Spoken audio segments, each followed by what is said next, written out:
ഉല്ലാസപ്രിയർ. എന്തു വന്നാലും എനിക്ക് ആസ്വദിക്കണം മുന്തിരിച്ചാറ് പോലുള്ളൊരു ജീവിതം എന്ന മുദ്രാവാക്യവുമായി പുറത്തിറങ്ങിയ ഒമർ ഖയ്യാമിന്റെ റുബിയത്ത് എന്ന ഗീതകങ്ങൾ, അതായത് 4 വരി കവിതകൾ, 1859 പേർഷ്യനിൽ നിന്ന് ഇംഗ്ലീഷിലേക്ക് മൊഴിമാറ്റപ്പെട്ടതോടെ അത് യൂറോപ്പിലെങ്ങും കവിതാസ്വാദകർക്കിടയിൽ ഒരു പുതിയ തരംഗം തന്നെ സൃഷ്ടിച്ചു. ഇരിപ്പില്ല നമുക്കേറെ നിമിഷങ്ങൾ, ഒരിക്കൽ നാം മരിച്ചെന്നാൽ തിരിച്ചൊരു വരവുമില്ല എന്നിങ്ങനെ ക്ഷണികമായ ഈ ജീവിതത്തെക്കുറിച്ച് നൊമ്പരപ്പെടുന്ന കവി അത് മറികടക്കാനായി തിന്നും കുടിച്ചും ഇന്ദ്രിയ സുഖങ്ങൾ അനുഭവിച്ചും മതിമറന്ന് ജീവിതം ആസ്വദിക്കാനാണ് ആഹ്വാനം ചെയ്യുന്നത്.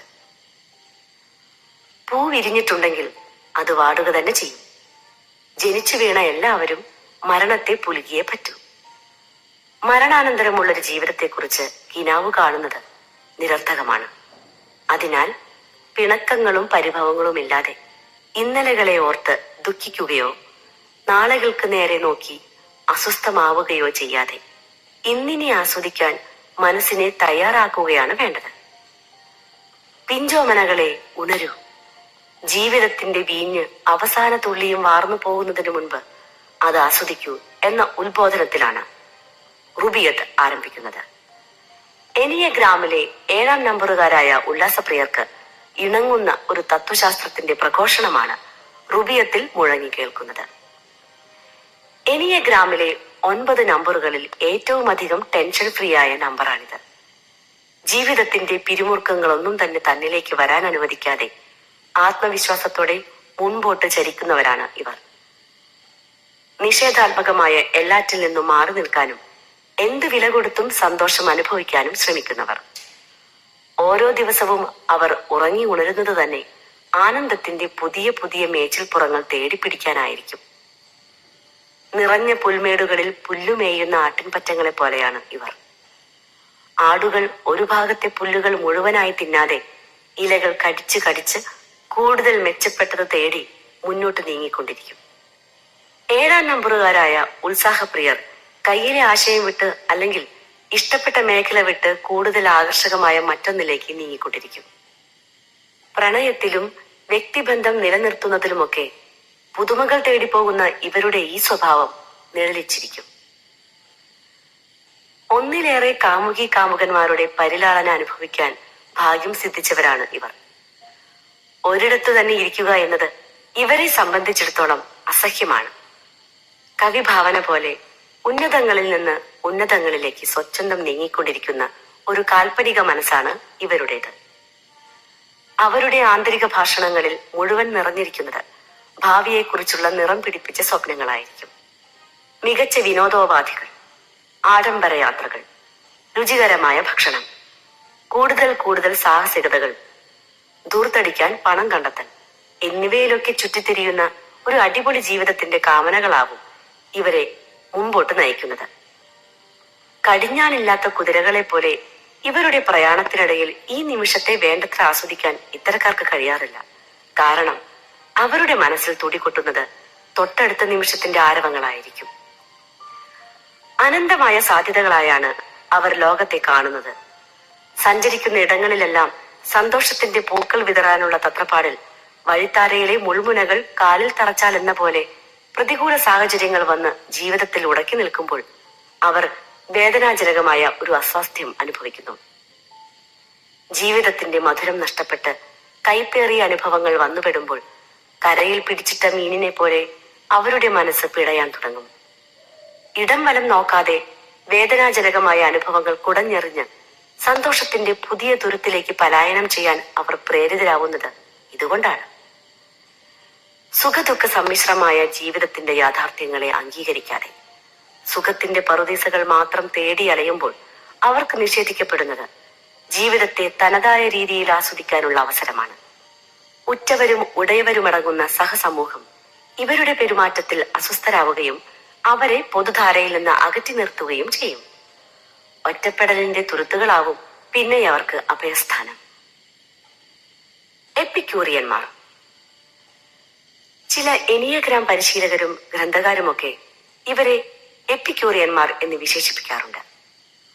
പുരാതന ഗ്രീക്ക് ചിന്തകനായിരുന്ന എപ്പിക്യൂറസിന്റെ, അതായത് BC 341 മുതൽ BC 270 വരെ ആശയങ്ങളെ അടിസ്ഥാനമാക്കുന്ന BC 307 രൂപപ്പെട്ട തത്വചിന്തയാണ് എപ്പിക്യൂറനിസം.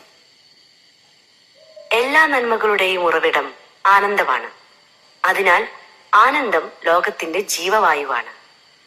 വേദനകളിൽ നിന്നും അകന്നുനിന്ന് ആഹ്ലാദത്തോടെ ആനന്ദം അനുഭവിക്കണം.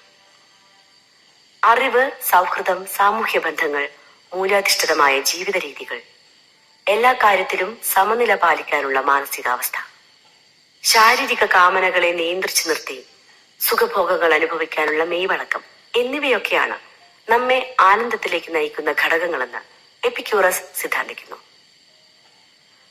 ശാന്തമായ മാനസികാവസ്ഥ, ഭയത്തിൽ നിന്നുള്ള മോചനം, ശാരീരിക പീഡകളിൽ നിന്നുള്ള വിമുക്തി എന്നിവയാണ് ഈ ലക്ഷ്യം നേടാൻ ആവശ്യമായിട്ടുള്ളത്. സന്തോഷത്തെ നിശ്ചലമായതെന്നും ചലനാത്മകമെന്നും രണ്ടു വിധത്തിൽ എപ്പിക്യൂറസ് തരംതിരിക്കുന്നുണ്ട്. ആവശ്യ പൂർത്തീകരണത്തിനായുള്ള പരിശ്രമമാണ് ചലനാത്മകമായ സന്തോഷം നമ്മിൽ നിറയ്ക്കുന്നത്. ഉദാഹരണമായി, ഇന്ന് ഉച്ചഭക്ഷണത്തിന് ബിരിയാണി വെക്കണമെന്ന് തീരുമാനിക്കുകയും ബിരിയാണി വെക്കാനായി കോഴിയിറച്ചി, അരി, മറ്റു ചേരുവകൾ എന്നിവ സംഘടിപ്പിച്ച് പാചകം ചെയ്ത് തീന്മേശയിൽ എത്തിക്കുന്നത് വരെയുള്ള പ്രക്രിയ നമ്മിൽ നിറയ്ക്കുന്നത് ചലനാത്മകമായ സന്തോഷമാണ്. ബിരിയാണി കഴിച്ചു കഴിഞ്ഞാൽ അനുഭവപ്പെടുന്ന സംതൃപ്തിയാണ് നിശ്ചലമായ സന്തോഷം. നിശ്ചലമായ ഈ സന്തോഷമാണ് ജീവിതത്തിന്റെ താളം. ഇത് നിലനിർത്താനാണ് നാം പരിശ്രമിക്കേണ്ടതെന്നാണ് അദ്ദേഹം അഭിപ്രായപ്പെടുന്നത്. പഴയ കാല അനുഭവങ്ങളെ കുറിച്ചുള്ള സുഖമില്ലാത്ത ഓർമ്മകൾ നമ്മിൽ ദുഃഖം ജനിപ്പിക്കും. ഭാവിയിലേക്ക് നോക്കുമ്പോൾ പ്രതീക്ഷകളെ പോലെ തന്നെ പലപ്പോഴും ഭയവും നമ്മെ പിടികൂടും. അതിനാൽ ഇന്നിൽ ജീവിക്കുക എന്നതാണ് ആനന്ദത്തിലേക്കുള്ള വഴി. ദുഃഖ നിവാരണത്തിനായി താഴെ പറയുന്ന 4 അടിസ്ഥാന ഘടകങ്ങളിൽ മനസ്സുറപ്പിക്കണം. ദൈവത്തെ ഭയക്കേണ്ടതില്ല. മരണത്തിൽ പരിതപിക്കേണ്ടതില്ല. ജീവിതത്തിൽ മഹത് കാര്യങ്ങൾ നേടാൻ എളുപ്പമാണ്. വിഷമകരമായ നിമിഷങ്ങളെയും സർഗാത്മകമായി ആസ്വദിക്കാം. ഈ ചിന്താഗതിയോട് ചുവടുറപ്പിച്ചു നീങ്ങുന്നവരാണ് സമുദ്ധരിക്കപ്പെട്ട ഉല്ലാസപ്രിയർ. അവരുടെ ആകർഷകമായ പെരുമാറ്റങ്ങളും വശ്യമായ സംസാര ശൈലികളും നർമ്മബോധവും ഏതു പ്രശ്നങ്ങൾക്കും നടുവിലും ഇതൊന്നും ഒരു പ്രശ്നമല്ല എന്ന ഭാവത്തിലുള്ള പെരുമാറ്റവുമൊക്കെ മറ്റുള്ളവരെ ഇവരിലേക്ക് ആകർഷിക്കാൻ പര്യാപ്തമാണ്.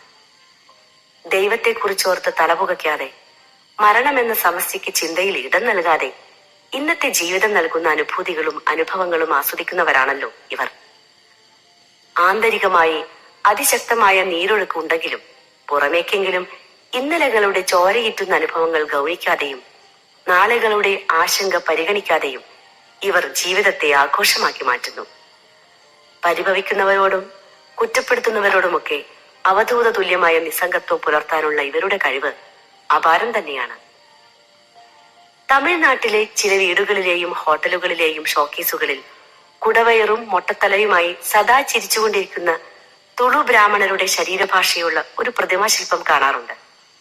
കഴുത്തിൽ തല നന്നായി ഉറപ്പിച്ചിട്ടില്ലാത്തതിനാൽ നെറ്റിയിൽ ചന്ദനക്കുറി അണിഞ്ഞ പുഞ്ചിരിക്കുന്ന മുഖമുള്ള തല എല്ലായ്പ്പോഴും ഇടത്തോട്ടും വലത്തോട്ടും ചലിച്ചുകൊണ്ടിരിക്കും. നിങ്ങൾ എന്തൊക്കെ പറഞ്ഞാലും എന്തൊക്കെ ചിന്തിച്ചാലും എനിക്കൊന്നുമില്ല, ഐ ആം ഓക്കെ എന്ന ആ നിസ്സംഗഭാവം 7ാം നമ്പറുകാരന്റെ നിസ്സംഗത്വത്തോട് ചേർന്ന് നിൽക്കുന്നത് ഇതാണ്. മറ്റ് പല നമ്പറുകളുടെയും കാര്യത്തിൽ സൂചിപ്പിച്ച പോലെ ശൈശവ ബാല്യകാലങ്ങളിൽ ഉണ്ടാവുന്ന തിക്താനുഭവങ്ങളാണ് പലപ്പോഴും 7ാം നമ്പറുകാരിൽ ദ്വിമുഖ വ്യക്തിത്വങ്ങൾ രൂപപ്പെടാൻ ഇടയാക്കുന്നത്. മനഃശാസ്ത്രജ്ഞന്മാരുടെ പിതാവായി അറിയപ്പെടുന്ന സിഗ്മണ്ട് ഫ്രോയിഡിന്റെ നിരീക്ഷണത്തിൽ ലിബിഡോ വിസർജനാവയവങ്ങളിൽ കേന്ദ്രീകരിക്കപ്പെടുന്ന ആനൽ സ്റ്റേജിൽ വേണ്ടത്ര ടോയ്ലറ്റ് ട്രെയിനിങ് കിട്ടാത്തവരിൽ ഒരു വിഭാഗം തന്റെ സുഖത്തിനായി ഭാവിയിൽ വിലക്കുകളെയും നിയന്ത്രണങ്ങളെയും സാമൂഹ്യ നിയമങ്ങളെയും അതിലംഘിക്കാനുള്ള ഉത്സാഹം കാണിച്ചുകൊണ്ടിരിക്കും. ചെറുപ്പകാലത്ത് മാതാപിതാക്കളിൽ നിന്ന് അനുഭവിക്കുന്ന അവഗണനയാണ് തന്റെ കാഴ്ചപ്പാടാണ് ശരിയെന്ന ന്യായീകരണം ഒരു ഡിഫൻസ് മെക്കാനിസമായി 7ാം നമ്പറുകാരിൽ രൂപപ്പെടുത്തുന്നത്. ഉള്ളിൽ തിളച്ചുമറിയുന്ന ഉത്കണ്ഠയും അക്രമവാസനയും മറ്റുള്ളവരുടെ മേൽ ആധിപത്യം സ്ഥാപിക്കാനുള്ള പ്രവർത്തനവുമൊക്കെ മറച്ചുവെക്കാനുള്ള ഒരു ഉപാധിയായിട്ടാണ് അവർ തങ്ങളുടെ നിസ്സംഗഭാവത്തെ ഉപയോഗപ്പെടുത്തുന്നത്. സേതുവിന് എന്നും ഒരാളോട് മാത്രമേ സ്നേഹമുള്ളൂ, സേതുവിനോട് മാത്രം എന്ന് MT വാസുദേവൻ നായരുടെ കാലം എന്ന നോവലിലെ ഒരു കഥാപാത്രം പറയുന്നത് പോലെയാണ് 7-ാം നമ്പറുകാരിൽ പലരുടെയും സ്ഥിതി. എതിരഭിപ്രായം പറയുന്നവരോട് പുച്ഛവും തന്നെ അംഗീകരിക്കാത്തവരോട് പരിഹാസവും പ്രകടിപ്പിക്കുന്ന ആത്മരാമന്മാരാണ് ഇവർ.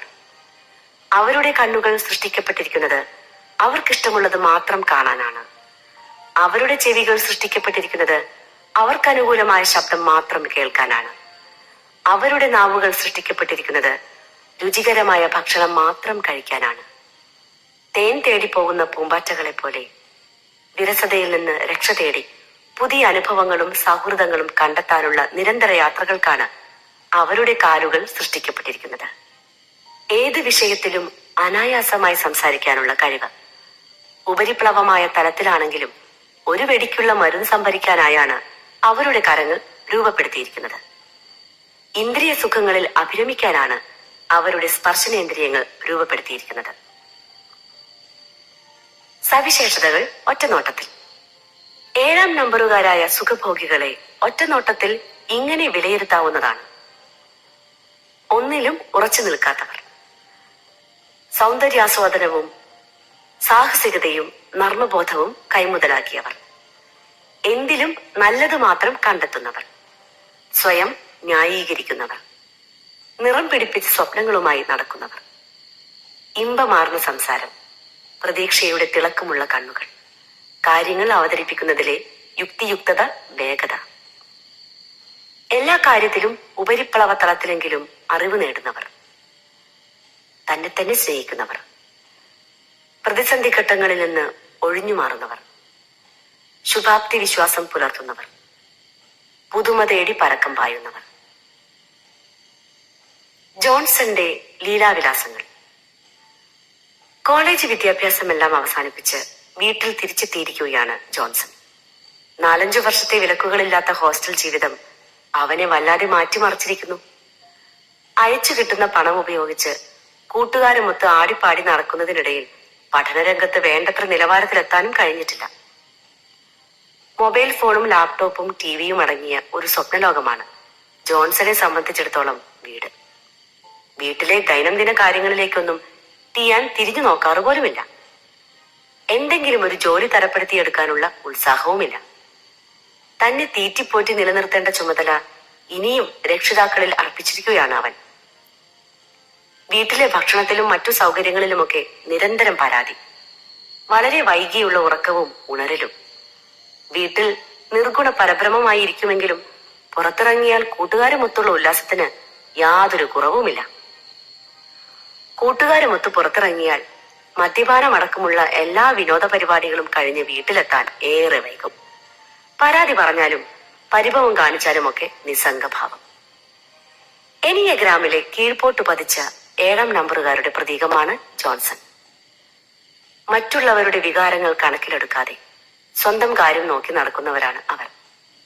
മൂല്യബോധമോ ആദർശനിഷ്ഠയോ ബാധകമല്ലാത്തതിനാൽ ന്യായാന്യായങ്ങൾ പരിഗണിക്കാതെ ഏത് കാര്യത്തിനും അവർ ചാടിപ്പുറപ്പെടും. മദ്യവും മയക്കുമരുന്നും സാമൂഹ്യ വിരുദ്ധ പ്രവണതകളും ഒന്നും ആത്മനിയന്ത്രണമില്ലാത്ത ഇക്കൂട്ടർക്ക് വർജ്യങ്ങളല്ല. ചില ഘട്ടങ്ങളിൽ മാനസിക രോഗികളെ പോലെയാവും ഇവരുടെ പെരുമാറ്റങ്ങൾ. പുതിയ പുതിയ അവസരങ്ങൾ തേടിപ്പോകുമ്പോഴും പ്രതിസന്ധി ഘട്ടങ്ങളിൽ പകച്ചു നിൽക്കുന്നവരാണ് 7-ാം നമ്പറിലെ സാധാരണക്കാർ. നിലവിലെ യാഥാർത്ഥ്യങ്ങൾ ഉൾക്കൊള്ളാതെ ഇന്നലകളെ സ്നേഹിക്കുന്നവരും നാളെകളെ താലോലിക്കുന്നവരും. ഏറ്റെടുത്ത ജോലികളൊന്നും പൂർണ്ണമാക്കാതെ പുതിയ ജോലി തേടിപ്പോകുന്നവർ. ലക്ഷ്യം നിർണയിക്കാതെയും സമയനിഷ്ഠയില്ലാതെയുമുള്ള ജീവിതയാത്രക്കിടയിൽ കാലിടറി വീഴുന്നവർ. ഇന്ദ്രിയ സുഖങ്ങളിൽ മുഴുകുന്ന സ്വാർത്ഥമതികളും അത്യാഗ്രഹികളുമായ ഇവർ പലപ്പോഴും സമൂഹത്തിലെ പുഴുക്കുത്തുകളായി മാറാറുണ്ട്.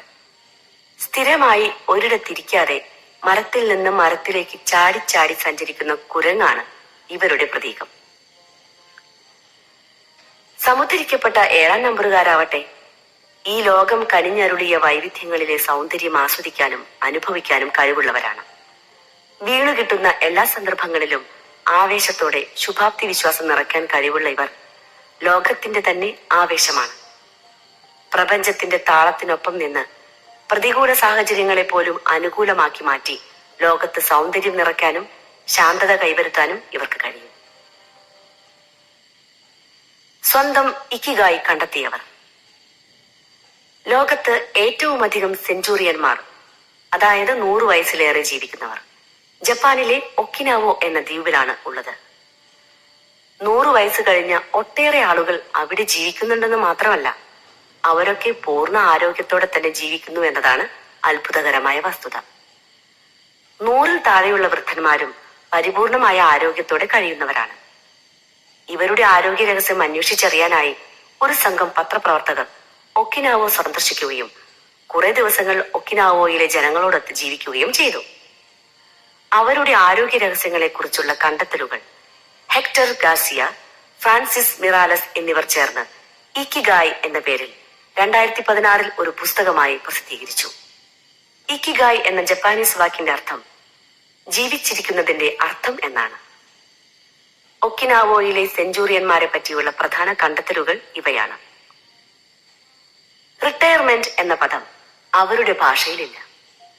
ദിവസവും നേരത്തെ ഉണരുന്നവരും കൃത്യമായി വ്യായാമം ചെയ്യുന്നവരുമാണ് അവർ. യോഗ, പ്രാണായാമാദികളും ധ്യാനവും അവരുടെ ജീവിതത്തിന്റെ ഒരു ഭാഗമാണ്.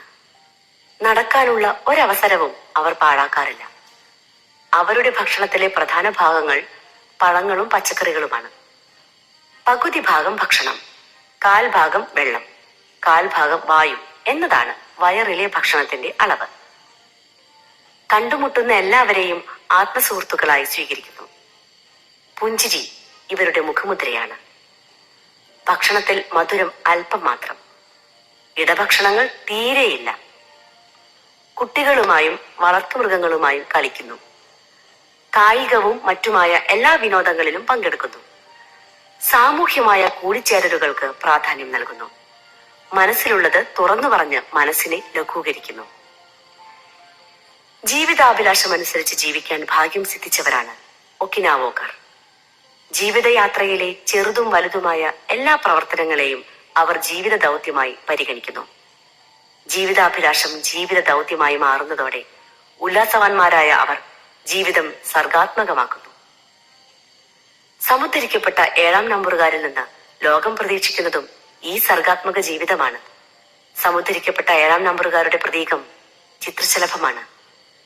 മനോഹരമായ വർണ്ണരാജികൾ വിധാനിച്ച് ആകാര ഭംഗിയുള്ള അവ പൂക്കളിൽ നിന്ന് പൂക്കളിലേക്ക് പറന്ന് തേൻ നുകരുകയും ഒപ്പം പരാഗണം വഴി ചെടികളെ അടുത്ത തലമുറയിലെ പൂക്കളെ വിരിയിക്കാൻ സഹായിക്കുകയും ചെയ്യുന്നു.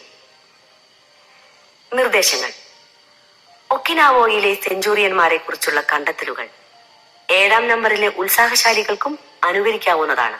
ഒപ്പം ജീവിതം സുഖദുഃഖ സമ്മിശ്രമാണെന്നിരിക്കെ ദുഃഖത്തെ ഒഴിവാക്കി സുഖത്തെ മാത്രം തേടിയുള്ള അലച്ചിൽ ഒഴിവാക്കണം. ആത്മനിയന്ത്രണം ശീലിക്കാനുള്ള തെറാപ്പികൾ പരിശീലിക്കണം. ജീവിതത്തെ അതിന്റെ സഹജാവസ്ഥയിൽ സ്വീകരിക്കാനുള്ള മനക്കരുത്ത് ആർജിച്ചെടുക്കുക. വൈകാരിക ബുദ്ധി മെച്ചപ്പെടുത്താനുള്ള ശ്രമങ്ങൾ നടത്തുക. ലക്ഷ്യനിർണയവും സമയനിയന്ത്രണവും ജീവിതത്തിന്റെ ഭാഗമാക്കുക. കാര്യങ്ങൾ നീട്ടിക്കൊണ്ടുപോകുന്ന രീതി ഒഴിവാക്കുക. എല്ലാവരും ചാനൽ സബ്സ്ക്രൈബ് ചെയ്യുക. വീഡിയോ ഇഷ്ടമായെങ്കിൽ ലൈക്ക് ചെയ്യുക, കമൻറ്റ് ചെയ്യുക, ഷെയർ ചെയ്യുക. അടുത്ത ഭാഗം ഉടൻ ഉണ്ടായിരിക്കുന്നതാണ്. താങ്ക്സ്.